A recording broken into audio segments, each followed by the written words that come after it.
नमस्कार दोस्तों, स्वागत है आपका एक और बार काफ़ी समय बाद मेरे चैनल द अनपॉपुलर पॉडकास्ट में। दोस्तों, तो जैसे हम करते थे, आज भी हम चर्चा करेंगे एक नई किताब और कुछ इंटरेस्टिंग विचारों पर। दोस्तों, तो आज हम चर्चा करेंगे द 4 आवर वर्क वीक, जिसके लेखक है टिम फेरिस। दोस्तों, तो टिम फेरिस एक अमेरिकन एंटरप्रेन्योर है, इन्वेस्टर है और उनका अपना पॉडकास्ट भी है। ये 4 आवर वर्क वीक किताब जो है उन्हीं के द्वारा रचित है और ये किताब 2007 में रिलीज़ हुआ था और तब से लेकर आज तक इस किताब ने काफ़ी लोगों को इंस्पायर किया है और इन्फ्लुएंस किया है। तो दोस्तों, चलिए आज हम इसी किताब से कुछ इंटरेस्टिंग विचारों पर चर्चा करते हैं। दोस्तों, तो इस किताब में टिम फेरिस एक टर्म यूज़ करते हैं या एक कंसेप्ट इंट्रोड्यूस करते हैं और वो है द न्यू रिच। तो क्या है ये द न्यू रिच? चलिए इसे जानते हैं।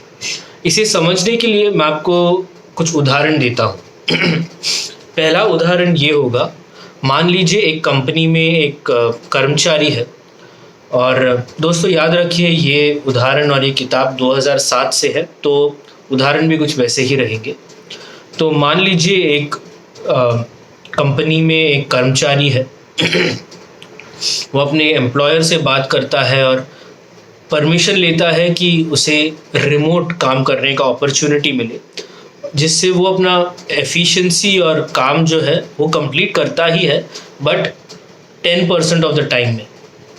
इससे बाकी का जो टाइम है वो अपने फैमिली के साथ स्पेंड करता है और अगर उसे स्कीइंग का शौक़ है तो उस पर वो स्पेंड करता है।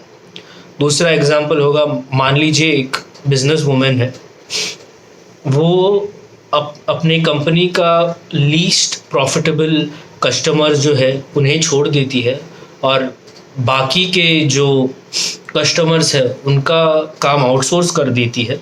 और अगर उसे वर्ल्ड ट्रैवल का शौक़ है तो उसे पूरा करती है और साथ ही साथ उसका पैशन प्रोजेक्ट जो है पेंटिंग या इलस्ट्रेशन उसे फॉलो करती है, ताकि इससे एक फ्यूचर बिजनेस कोई बन सके। दोस्तों, तो ये दोनों एग्जाम्पल में क्या कॉमन है? कॉमन चीज़ ये है कि दोनों पात्र जो है, चाहे वो एम्प्लॉय कर्मचारी हो या बिजनेस वुमेन हो, दोनों चूज़ करते हैं कि उन्हें किस एक्टिविटी में समय स्पेंड करना है और वो अंडरलाइंग अजम्पशंस जो है उन्हें क्वेश्चन करते हैं।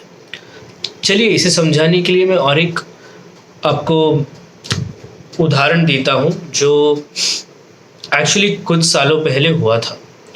तो इसी किताब में Tim Ferriss Dale Beggs Smith का उदाहरण देते हैं। तो ये एक स्कीयर है जो ऑस्ट्रेलिया और कनाडा से है। तो डेल बेग्स स्मिथ जब 13 साल के थे, अपने भाई के साथ उन्होंने एक कंपनी स्टार्ट किया। तो उन्हें स्कीइंग का तो शौक़ था ही, और जैसे वो बड़े होते गए वो कनाडा का नेशनल टीम के साथ खेलने लगे और वो ओलंपिक्स में भाग लेना चाहते थे। तो तब उनके कोचेस ने कहा कि वो मीटिंग्स बहुत अटेंड कर रहे हैं अपने कंपनी के लिए और जो स्कीइंग का स्पोर्ट है उसके लिए वो ज़्यादा समय नहीं दे पा रहे हैं। तो उन्होंने कहा तुम चूज़ करो, तुम्हें क्या करना है। तुम्हें क्या अपना कंपनी जो है उसमें इन्वॉल्व होना है या तुम्हें ये स्कीइंग में इन्वॉल्व होना है। तो तुम चूज़ करो, तुम्हें ये करना है या ये करना है, तुम दोनों नहीं कर सकते हो। तो डेल बेग स्मिथ और उनके भाई ने उन्होंने तीसरा ऑप्शन चूज़ किया और वो तीसरा ऑप्शन ये था कि वो ऑस्ट्रेलिया मूव हो गए। और इसका रीज़न ये था कि ऑस्ट्रेलिया का जो ट्रेनिंग प्रोग्राम था, कोचेस थे, वो बहुत सही थे, वर्ल्ड क्लास थे।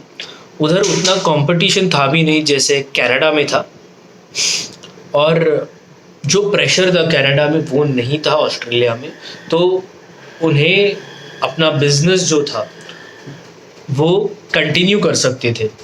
तो उधर कोई उन्हें ये नहीं कह रहा था कि तुम्हें इन दोनों चीज़ों में से एक को चुनना होगा।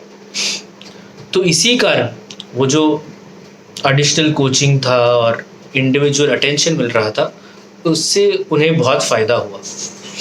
और 3 साल पश्चात जब ओलंपिक्स हुआ तब उन्होंने ऑस्ट्रेलिया के लिए गोल्ड मेडल जीता, और इसी समय उनका बिजनेस जो था वो भी बहुत अच्छे से चल रहा था। तो दोस्तों, ये होता है न्यू रिच और द न्यू रिच थिंकिंग, जहां आप अंडरलाइंग अजम्पशंस को क्वेश्चन करते हो, जिसके कारण आपके पास अधिक चॉइसेस होते हैं, और इसी का आप यूज़ करते हुए आपका समय जो है उन चीज़ों पर व्यक्त करते हो जिसे आपको अच्छा लगता हो। तो दोस्तों, ये रहे कुछ इंटरेस्टिंग आइडियाज़ इस किताब से। हम इस पर हमारी चर्चा अवश्य जारी रखेंगे। तो दोस्तों, तब तक के लिए आप आपका ख्याल रखिए, अपने परिवार का ख्याल रखिए, दोस्तों का ख्याल रखिए। टेक केयर, थैंक यू, नमस्कार।